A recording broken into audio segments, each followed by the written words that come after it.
Good afternoon, everyone. Today is Thursday of the 13th week in Ordinary Time. It's a hot one out there. Wow. Be careful. It's going up to 92 today. That's what I heard on KYW. So you're going to get the weather report here too. So today begins day one of my 8th year. But let's put that to rest now. That was fun yesterday, wasn't that? We had a good time. We had a good time filming that for you as well. If you watched it, the staff was really nice. We do celebrate each other's birthdays, and they do celebrate my anniversary. So it's so nice that they do that, and it's real simple. You saw it. It was like coffee, donuts, and orange juice, and just get together, spend some time together, and just talk and share. Just share love, share ideas, share, conversation, share prayer. So it's all good. So thanks for being with us yesterday as we celebrated my 7th anniversary here at the parish. So today, as we celebrate the liturgical day, Thursday of the 13th week in Ordinary Time, I want to talk to you now about the Bible. The Bible. The word Bible means many books. It comes from the Latin word biblia. Did you know that? Biblia, many books. So it's interesting. People will say, well, what does the word Bible mean? Many books.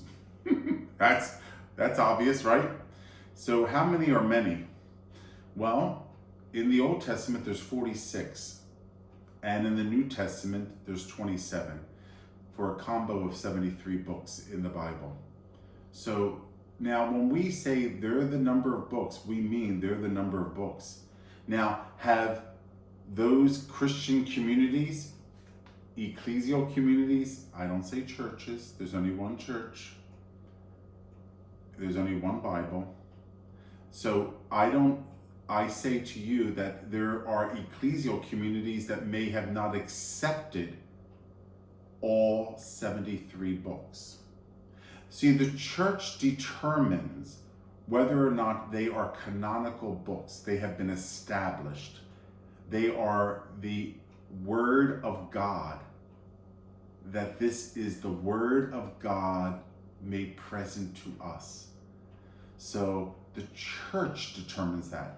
Then if you break from the church and you start your own ecclesial community, and you decide, no, I don't like 2 books in the Old Testament that they have. They're like, beep, out. So you're going to find Bibles that may not have 73 books. So people will say to me, Father, how do we know what Bible to choose? First of all, I would say, when you choose a Bible, would you please go to a Catholic store? Because if you go to a generic store, it's going to be generic. That's why you're confused. Go to a Catholic store like St. Jude Shop in Havertown, Delaware County, or another. I'm not promoting St. Jude, I'm just saying that's one.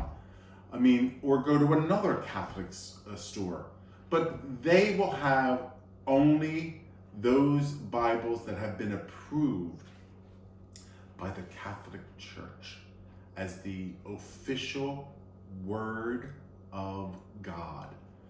46 books in the Old Testament, 27 books in the New Testament, a collection of 73 books in the Bible.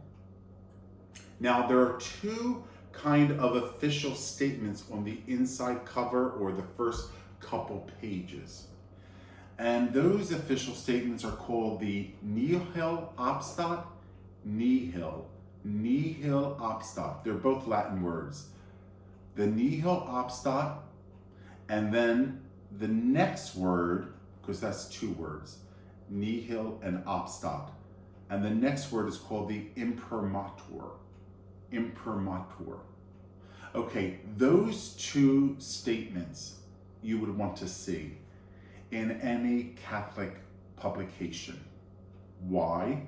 Well, because the Nihil Obstat says that there are no errors contained within this publication. In other words, you'll probably see a priest name under it, Monsignor or Bishop, who is a theologian. And basically, we have them in every diocese where they check books. How would you like to do that? You have to check books for any errors. So the Nihil Obstat says that everything in this book is free from error. And then the Imprimatur is the stamp of the Catholic Church on it. We give our official approval. Now you may say, well, I've noticed some publications don't have that. Nihil Obstat, free from error.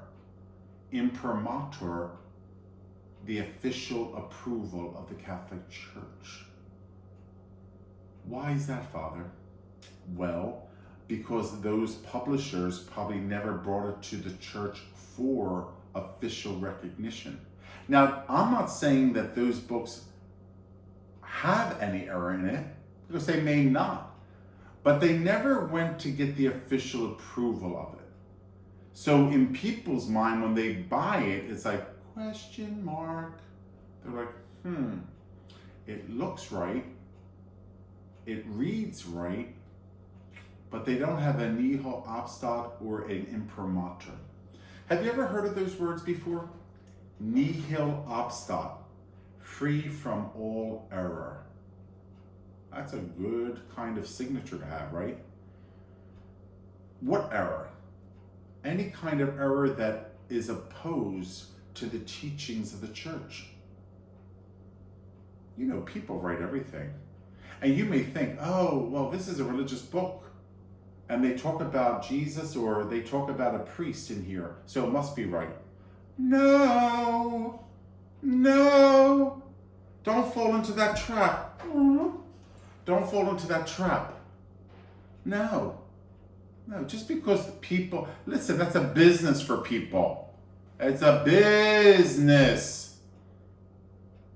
That's why the church does that. That's why the state even has approvals and stamps, because they know that they have to be very careful about documents and forms and all that kind of stuff out there, governing their borough or township or city, right?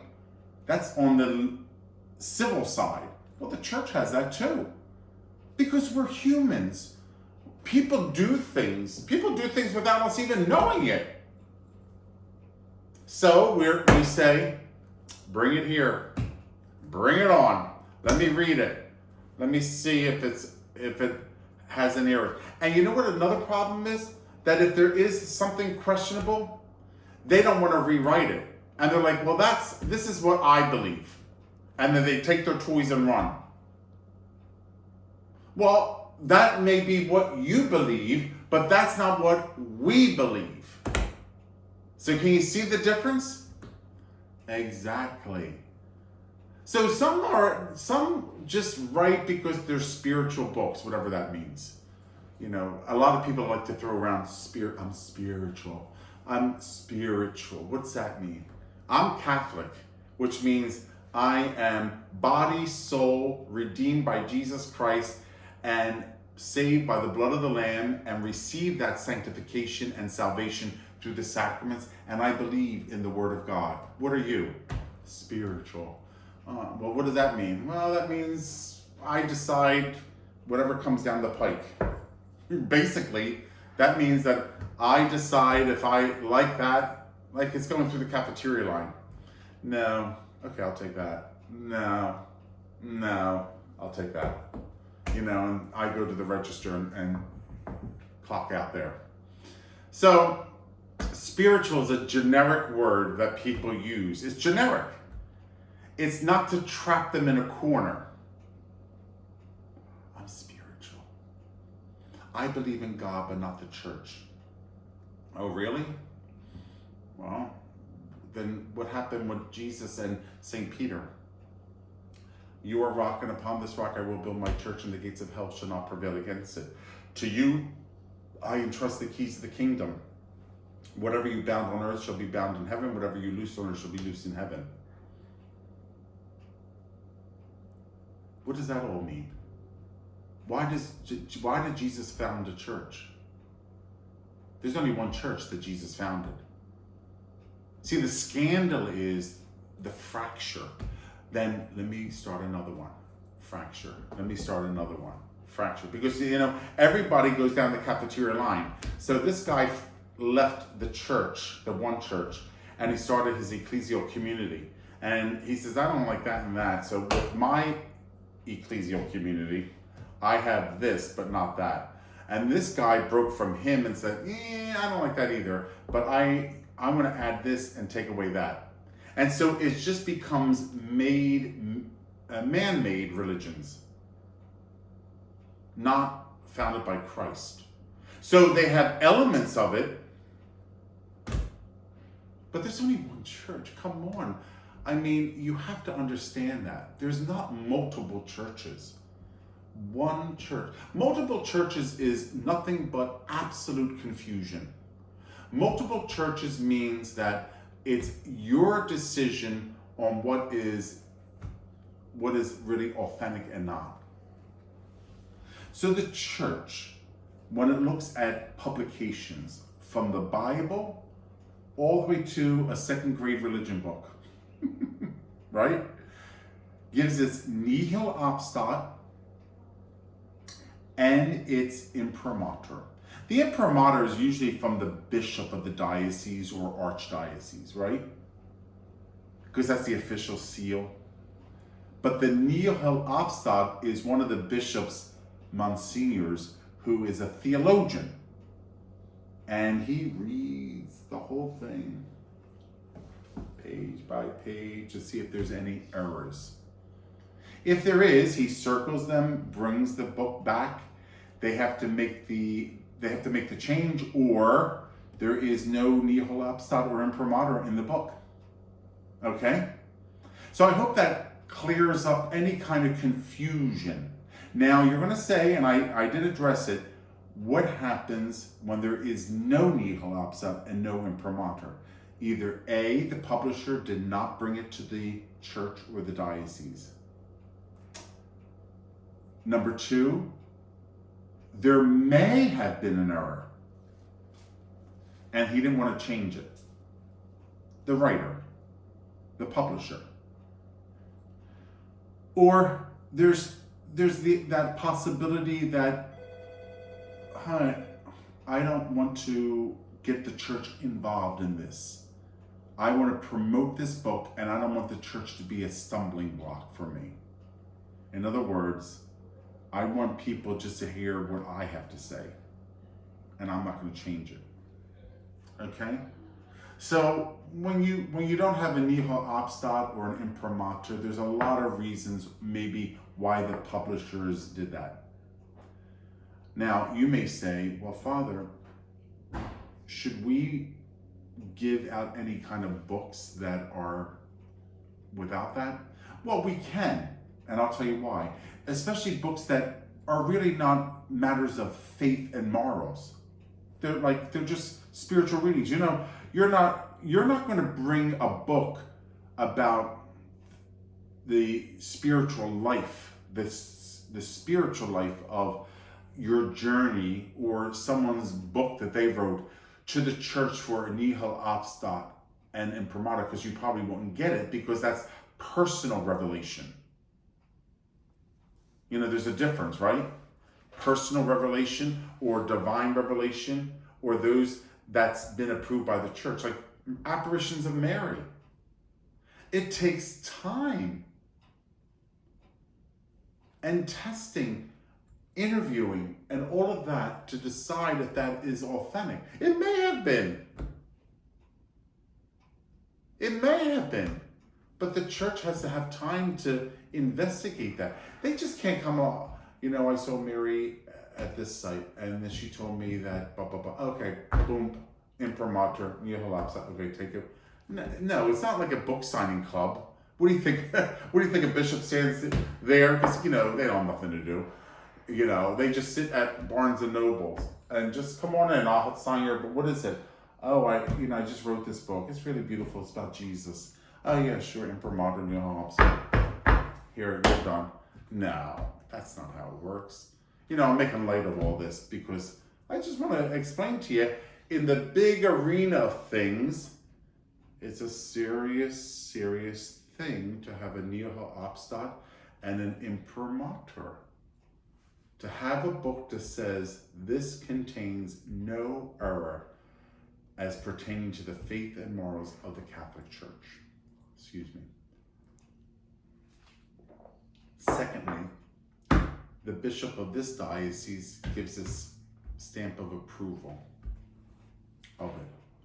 So the Bible, 46 books in the Old, 27 books in the New. Now, what Bible do we encourage? Well, we use the New American Bible.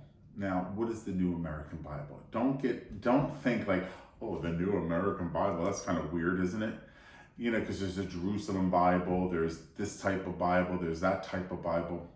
It really does a lot with translation. So when you pass by the 46 books in the Old and the 27 books in the New, and you have your Nihil Obstat and your Imprimatur, and yet you still have 5 choices to make, and you're like, oh, what do I do? It's about translation. See, when it comes to the Mass, and when we read from the Bible, that book is called a lectionary. It's the liturgical name that we give the Bible, because we put it in cycle A, cycle B, cycle C. You know that, right? And then during the weekday, year 1 and year 2. So everything is divided. So when we proclaim the Bible to everybody, it stretches out over a period of time. We give you sections that we read, right? So if you go to Mass for three years, every Sunday you'll hear cycle A, cycle B, cycle C. Does that mean you've heard everything in the Bible? No, because then did you go to the weekday Masses? And then did you go to the other weekday Masses? Well, what do you mean, year 1 and year 2? Well, all the odd years. Like right now we're in an even year, 2020. So we're reading from the year 2 for the weekday. But next year we'll read from year 1 because it'll be 2021. So did you do 5 years? Do you see what I mean? It's a lot. And then do you remember? Are you taking it in? And then do you understand what these passages mean? Which is a term called exegesis. Not exegesis, but exegetical. It's an exegetical, meaning from the very root of the time, place, situation in which that occurred. So I'll continue going over the Bible with you, but I want to allow you to understand clearly what does Nihil Obstat mean and Imprimatur, how many books are in the Old Testament and how many books are in the New Testament that the church has approved. Because who gave the world the Bible? The Catholic Church. You know that, don't you? We gave the Bible to the world. Now, the Old Testament was there from the Jewish people. I get it, but I'm talking about the Bible, Old and New. And the church has given her seal of approval that these are indeed the books of the Word of God. So I just want you to understand that, and to understand that even when you have 5 Bibles before you, and they all have the correct amount of books, and they all have the Nihil Obstat and the Imprimatur, and then you're saying, now what, Father? And then I say to you, it's about translation. It's about the translation of the words. Some of the words, some words still do the thou, the thee, and they never translate it into the English language without losing the authenticity of the text. So the church has to examine all her liturgical books. So when you hear the Bible being read in church at Mass, that's from the New American Bible, that translation. That's all that means. I know sometimes it's kind of funky. The New American Bible, like what's that all about? It's just the title. It has not. It's a title of a translation. Okay, that's better to just.